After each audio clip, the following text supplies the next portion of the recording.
여리는 궁궐의 복도에서 발걸음을 멈추고 숨을 깊게 들이쉬었다. 그 숨결이 그녀의 가슴 깊숙이 스며들며 불안한 마음을 조금이라도 진정시키려 했다. 그러나 그럴수록 그녀의 마음속은 더욱 혼란스러웠다.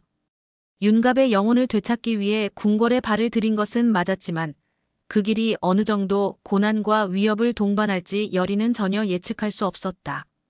강철이 윤갑의 몸에 갇혀 있다는 사실은 여리에게 모든 것을 알게 되지 않으면 안 되는 중요한 문제였지만 동시에 그녀를 두렵게 만들었다. 강철은 이무기, 천년을 살아온 존재였지만 그런 그가 인간의 몸에 갇혀 있다는 사실은 그녀의 머릿속을 혼란스럽게 했다. 강철이 윤갑의 몸을 빌려 살아가고 있다고 해서 여리의 마음속에서 느껴지는 감정은 단순한 감정선이 아니었다. 그 안에 사랑이 있었고 또 한편으로는 두려움이 있었다. 강철의 모습을 보면 분명히 인간의 감정을 느끼고 때때로 윤갑의 영혼이 숨어있는 듯한 흔적을 볼 수 있지만 여리는 그가 진정으로 자신을 돕고자 하는지에 대해 확신할 수 없었다. 인간의 몸을 통해 다시 살아난 강철이 그녀에게 얼마나 진심으로 마음을 열고 있는지 알 수 없었다. 그러나 그럼에도 불구하고 그녀는 계속해서 그를 도와야 한다는 의무감을 느꼈다. 그것이 사랑 때문일 수도 있고 아니면 단지 윤갑을 되찾기 위한 집념 때문일 수도 있었다. 그녀가 본 미래 속에서 윤갑과 결혼한 모습을 보았을 때 여리는 잠시 동안 행복을 느꼈다. 그러나 그 감정은 곧 불안으로 변했다. 왜냐하면 그 모습이 너무나도 불완전해 보였기 때문이다. 윤갑이 강철과 같은 몸에 갇혀서 그녀와 결혼한 미래가 진짜일지 아니면 그저 여리의 꿈에 지나지 않는지 여리 자신도 구분할 수 없었다. 이 모든 것이 꿈일 수도 있다는 생각이 그녀의 마음속에서 다시 한번 교차했다. 결국 여리는 자신의 마음을 추스르며 결단을 내린다. 그녀는 강철을 믿고 그를 통해 윤갑을 찾겠다고 결심했다. 그 길이 어떠한 위험을 동반하든 그 길을 가야만 한다는 믿음으로 여리는 궁궐 안으로 발을 내디뎠다. 이제 여리에게는 되돌릴 수 없는 선택이었고 강철이 진정한 윤갑의 영혼을 되찾을 수 있을지 아니면 강철이 그녀의 삶을 지배하게 될지 그것은 시간만이 답을 줄 것이다. 여리는 강철의 뒤를 따라 조심스럽게 궁궐의 복도를 지나갔다. 그녀의 마음속에서는 강철에 대한 복잡한 감정이 얽혀 있었다. 그를 믿고 의지해야 하지만 한편으로는 그가 정말로 윤갑의 영혼을 되찾을 수 있을지에 대한 확신이 없었다. 하지만 그 확신이 없어도 여리는 그를 돕기 위해서 나아가기로 결심했다. 그가 인간의 몸에서 살아간다는 것만으로도 그녀에게는 충분한 이유가 되었다. 또한 그녀는 강철의 선택이 궁극적으로 그녀에게 어떤 영향을 미칠지 알 수 없었지만 적어도 지금 이 순간만큼은 그녀가 해야 할 일이 분명했다. 그녀는 강철의 존재에 대한 의문을 가슴속에 묻어두고 궁궐 안으로 깊숙이 들어갔다. 궁궐 내부는 여리에게 낯설고 그 안에서 벌어지는 정치적 음모들이 더욱 그녀의 마음을 무겁게 했다. 여러 신하들과 궁녀들이 바쁘게 오가며 자신의 역할을 다하고 있었지만 여리의 마음은 그것들과는 전혀 다른 길을 가고 있었다. 그녀는 이제 왕과 팔척귀의 존재가 깊이 얽힌 싸움에 휘말리게 될 것이다. 그 싸움은 단순히 궁궐의 권력을 두고 벌어지는 전투가 아니라 강철과 여리, 그리고 팔척귀와의 싸움으로 번져갈 것이다. 여리는 그 모든 것을 이겨내기 위해서 강철과 함께 이 전쟁에 뛰어들 준비를 해야만 했다. 강철은 궁궐의 긴 복도를 지나며 여리와 조금 떨어져 걸었다. 그는 여리의 뒤를 지키고 있었다. 그러나 그를 따라오고 있는 여리의 존재가 점점 더 강렬하게 다가오는 느낌이었다. 강철은 여리가 자신에게 의지하고 있다는 사실을 알고 있었다. 그러나 그 의지 속에서 그는 무엇을 느껴야 할지 몰랐다. 이무기 강철은 천년을 살아온 존재로서 인간의 감정에 대해 전혀 알지 못했다. 그의 목표는 오직 여리의 몸주가 되어 승천하는 것이었지만 그런 목표가 과연 여리와 함께 살아가는 길로 바뀔 수 있을지에 대해 강철은 확신할 수 없었다. 그럼에도 불구하고 강철은 점점 더 인간적인 감정에 휘둘려가고 있었다. 그의 눈에 비친 여리는 단순한 여리가 아니었다. 여리의 눈빛 속에는 그가 이해할 수 없는 복잡한 감정들이 얽혀 있었고 그것이 그의 마음을 불안하게 만들었다. 강철은 윤갑의 몸을 빌려 살고 있지만 그의 내면은 여전히 이묵이었다. 강철은 여리에게 그저 목적을 달성하기 위한 수단일 뿐일까? 아니면 여리의 진심을 받아들이고 그녀와 함께 살아가고 싶은 마음이 생긴 걸까? 그 갈등은 강철의 마음속에서 깊어만 갔다. 왜 이렇게 감정이 복잡해지는 거지? 강철은 속으로 되뇌이며 여리의 얼굴을 바라보았다. 그녀의 눈빛이, 그녀의 몸짓 하나하나가 강철에게 무엇을 의미하는지 알 수 없었다. 그는 그저 그 감정들이 불편하고 때로는 그것이 강철을 혼란스럽게 만들었다. 그렇다고 그 감정들을 무시할 수도 없었다. 강철은 그 감정들을 인정하고 받아들이려 했다. 그것이 그의 내부에서 가장 큰 갈등이었고 앞으로 그 갈등이 어떤 결말을 맞이할지 아무도 예측할 수 없었다. 강철은 여리의 도움을 받아야 했다. 그가 윤갑의 몸에서 벗어나려면 여리의 도움이 필요할 수밖에 없었다. 그러나 여리에게 다가가면 갈수록 강철은 자신이 점점 더 인간이 되어가고 있다는 사실을 깨달았다. 여리와의 관계가 점점 더 깊어지면서 그가 가지고 있던 이무기 강철로서의 본능은 점점 뒤로 물러났다. 강철은 이제 사람으로서 느끼는 감정들이 무엇인지 점점 더 명확히 알게 되었다. 그런 감정이 무엇인지 이해하고 싶었다. 그런데 여리는 강철의 선택을 믿을 수 있을까? 그가 과연 그녀를 도와주고 있을까? 아니면 단지 여리의 몸을 장악하려는 욕망만으로 그녀와 가까워지고 있는 것일까? 강철은 이제 그 의문을 품고 그녀의 앞길을 돕기로 결심했다. 팔척귀의 존재는 궁궐을 둘러싼 그림자처럼 짙게 드리워졌다. 그 강렬한 위협이 기우는 여리와 강철, 궁궐의 모든 이들을 압박했다. 팔척귀는 단순한 귀신의 존재가 아니었다. 그 존재 자체가 바로 악신이었다. 그가 나타났을 때 궁궐에 흐르는 공기가 확 변했다. 차갑고 무겁고 숨이 막히는 듯한 기운이 사람들의 피부에 닿을 때마다 그들은 절로 떨리며 몸을 움츠리게 되었다. 그리고 그 존재를 마주한 여리는 이전까지의 어떤 공포보다 더 깊은 두려움을 느꼈다. 그 존재가 그녀의 눈앞에 나타날 때마다 모든 것이 가라앉고 숨소리마저 울리듯 들리는 것 같았다. 너희는 내 길을 막을 수 없다. 팔척귀의 목소리는 마치 돌을 깎는 듯한 차갑고 날카로운 음성이었다. 그의 모습은 한마디로 형언할 수 없을 정도로 괴기스러웠고 그 육체는 고요한 듯 하면서도 언제든지 폭발할 수 있는 불길함을 품고 있었다. 팔척귀가 여리와 강철을 향해 다가올 때 그 어떤 힘이든 그에게는 통하지 않을 것만 같았다. 그는 단순한 귀신이 아니었으며 악신이자 파괴적인 존재 그 자체였다. 강철은 그 모습을 보고도 움직이지 않았다. 그의 눈빛은 여리에게 다가오는 팔척귀를 가리키며 침착하게 대응하려 했지만 그 안에는 은연중에 두려움이 섞여 있었다. 팔척귀는 강철에게 있어서도 단순한 귀신이 아니었다. 그는 이무기 강철이었지만 팔척귀와 같은 악신에겐 아무리 강한 힘을 가진 존재라도 적수가 될 수 없다는 것을 잘 알고 있었다. 강철은 자신이 인간의 몸에 갇혀 있다는 사실에 불만을 품고 있었지만 팔척귀와 마주했을 때만큼은 그간의 불만이 전혀 문제가 되지 않았다. 그 존재 앞에서는 그 무엇도 소용없다는 생각이 들었다. 팔척귀는 절대로 용서하지 않는다. 강철은 고개를 숙이며 여리에게 속삭였다. 너는 그를 절대 만져서는 안 된다. 그 말은 경고였다. 강철은 여리가 팔척귀와의 대면에서 살아남을 수 있도록 해야 했다. 그러나 그는 무엇을 해야 할지 몰랐다. 팔척귀의 힘은 상상할 수 없을 정도로 강하고 그의 존재는 단순히 한 개인의 힘으로는 맞서 싸울 수 없었다.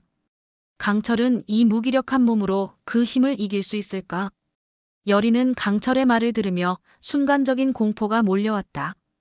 그러나 그녀는 그를 향해 고개를 들며 단단한 결심을 내리기 시작했다.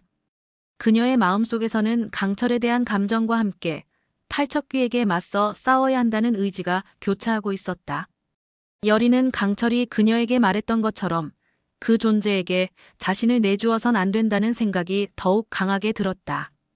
팔척귀에게 포로가 되면 그녀는 더 이상 자유롭지 못하고 결국 그와 함께 깊은 어둠 속으로 떨어져야만 할 것이다. 하지만 그녀는 그 길을 가지 않겠다고 결심했다. 아니, 그녀는 절대로 그 길을 갈 수 없었다. 그녀에게 남아있는 유일한 희망은 바로 강철이었다. 강철, 여리는 그의 손을 붙잡으며 말했다. 우리는 그를 이겨낼 수 있어. 그녀의 말은 결연했지만 그 안에는 약간의 떨림도 있었다. 여리는 팔척귀라는 존재를 두려워하면서도 그것을 넘어서기 위한 힘을 내기 위해 필사적으로 자신을 다잡았다. 그 순간 강철의 눈빛이 변했다. 그는 여리의 말에 반응했다. 여리는 그저 위로를 받으려는 것이 아니었다. 그녀는 진심으로 팔척귀와의 싸움에서 승리할 방법을 찾으려는 마음으로 그 말을 했다. 강철은 잠시 침묵했다. 그 후 그는 입을 열었다. 우리가 싸워야 한다면 싸우는 방법은 내가 생각하는 것보다 더 험난할 것이다. 강철은 한숨을 쉬며 여리의 손을 잡았다. 그의 손끝에서 전해지는 따뜻함이 여리의 마음을 안정시켜 주었다. 하지만 내가 내 몸주가 되려는 이유는 바로 이 싸움에서 승리하기 위함이다. 팔척귀는 여전히 궁궐의 그림자 속에 있었다. 그의 존재는 끝없이 그녀들을 위협하며 궁궐을 둘러싼 공포는 그 어느 때보다 강렬하게 다가왔다. 여리는 마음속 깊은 곳에서 결단을 내리며 팔척귀에게 맞서 싸울 준비를 해야 했다. 궁궐의 내부는 한마디로 갈등과 배신으로 가득 차 있었다.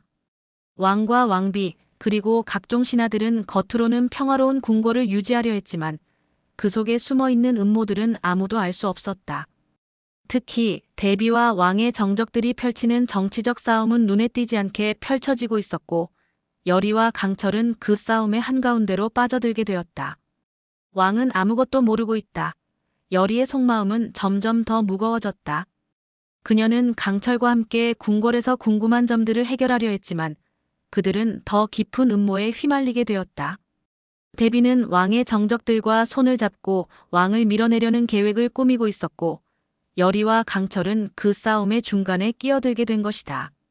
궁궐에서 벌어지는 정치적 음모와 배신은 여리에게 매우 큰 압박이었고 강철에게도 위험한 상황이었다. 이건 단순한 싸움이 아니야. 강철은 조용히 말했다. 궁궐 내부에서 벌어지고 있는 이 싸움은 우리의 생사를 걸고 있어. 팔척귀와 싸운 뒤에도 우리는 살아남을 수 있을까? 강철은 여리에게 그 말을 하며 현재 상황이 얼마나 위험한지 잘 알고 있었다. 그러나 그의 눈빛은 변하지 않았다. 그는 여리에게 그저 현실을 직시하라고 조언할 뿐이었다. 우리가 싸워야 한다면 서로를 믿고 싸워야 한다.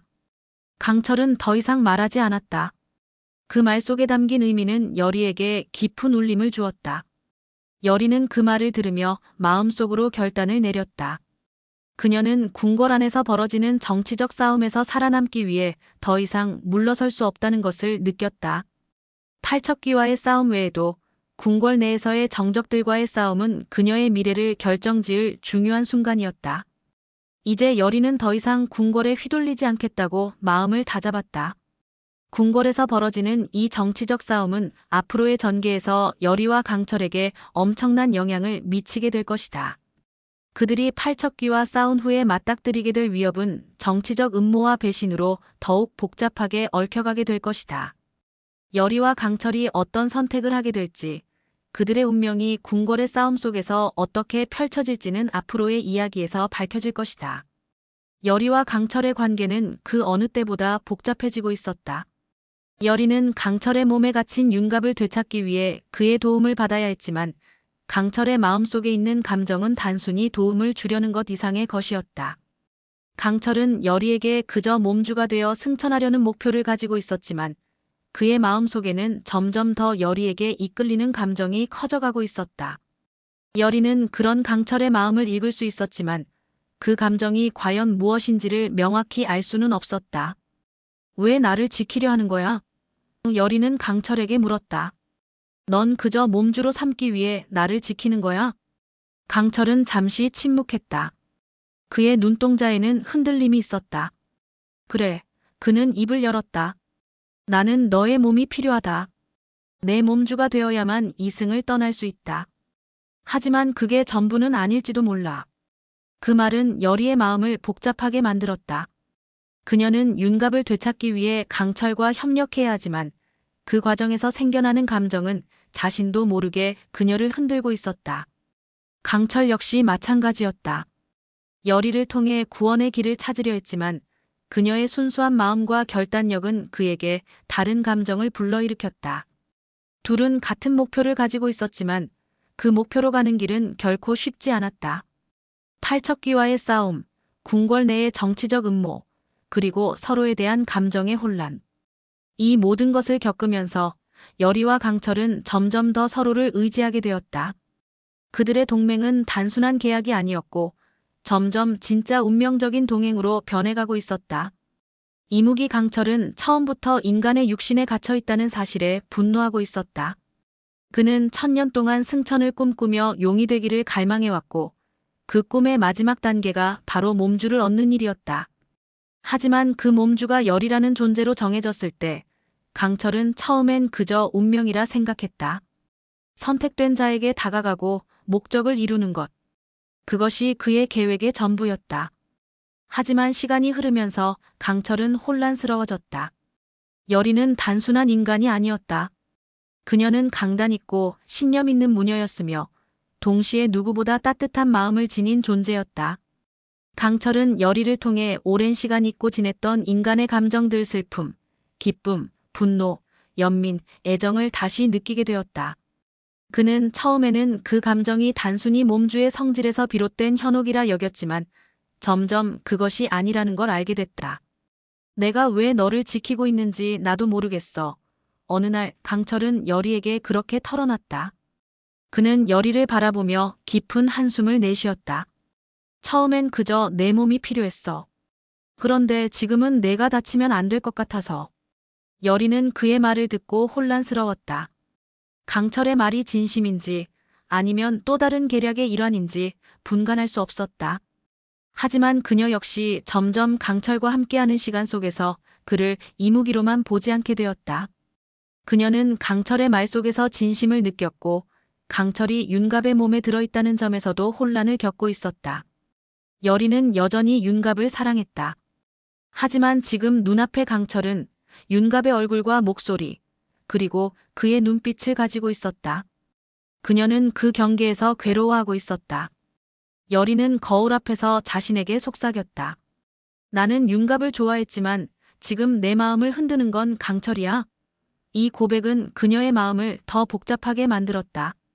그녀는 강철을 경계하면서도 그가 자신을 진심으로 아껴주는 듯한 순간들을 부정할 수 없었다.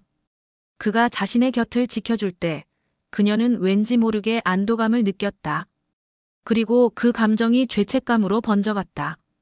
윤갑, 너는 지금 어디에 있어? 열의는 무너질 듯한 감정을 안고 하늘을 올려다보았다.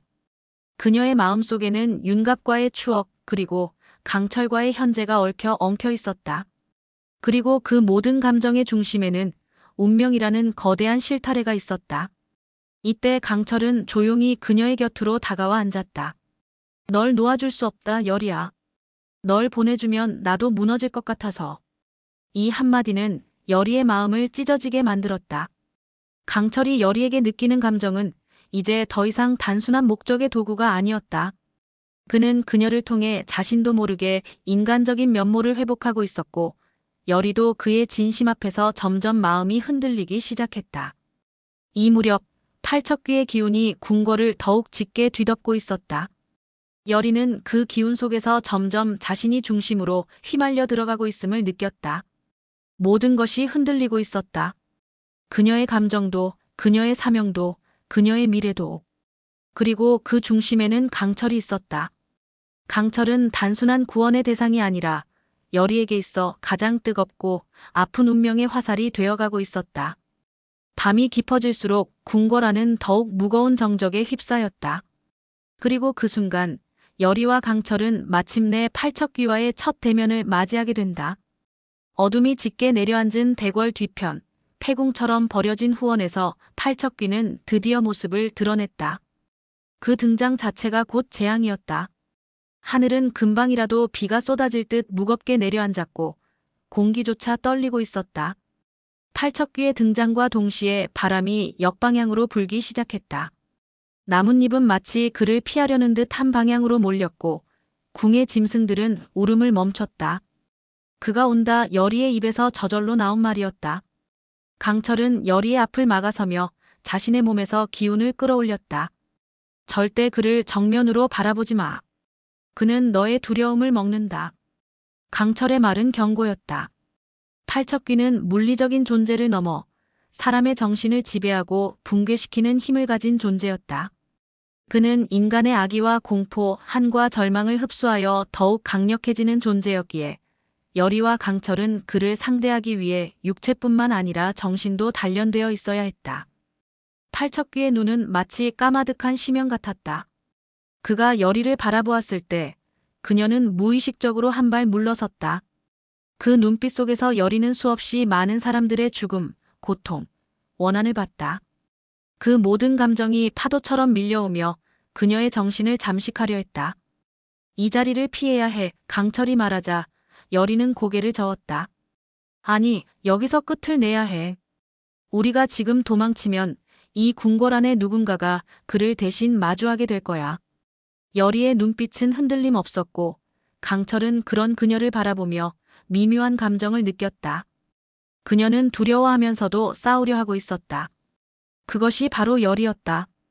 전투는 시작됐다. 강철은 이무기의 기운을 온몸에 실어 팔척귀의 공격을 막았다. 그의 손끝에서 푸른 불꽃이 튀었고 그것이 공중에서 회오리처럼 소용돌이치며 팔척귀를 향해 던져졌다. 하지만 팔척귀는 그것을 단숨에 흡수해버렸다. 그의 육체는 점점 더 검은 안개처럼 흩어졌다가 다시 모여들며 마치 고정된 형체가 없는 듯 혼란스러운 모습이었다. 여리는 무녀로서의 기운을 모아 주술을 외우기 시작했다. 그녀의 손끝에서 퍼져나가는 빛은 마치 성스러운 결계처럼 궁의 일부를 감싸며 팔척귀의 접근을 막으려 했다. 그러나 팔척귀는 여리에게 다가올수록 더욱 힘을 얻고 있었다. 그는 여리 안에 숨겨진 운명의 힘을 알아차렸고 그것을 빼앗기 위해 집요하게 그녀를 노렸다. 내 안의 혼이 내 것이 되어야만 해. 팔척귀는 낮게 속삭였다. 그 속삭임만으로도 여리는 무릎을 꿇을 뻔했다. 그녀의 손은 떨리고 있었고 정신은 점점 멀어져 갔다. 그때 강철이 그녀의 손을 잡았다. 그의 기운이 여리에게 흘러들어가며 그녀를 붙잡아 주었다. 정신 차려, 여리야. 넌 아직 끝나지 않았어. 그날 밤 전투는 끝나지 않았다. 팔척귀는 완전히 물러나지 않았고 여리와 강철은 간신히 그를 궁의 경계 바깥으로 몰아냈을 뿐이었다. 하지만 그 첫 대결은 중요한 신호탄이었다. 이제부터 시작이었다. 진짜 전쟁은 이제 막막이 올랐을 뿐이었다.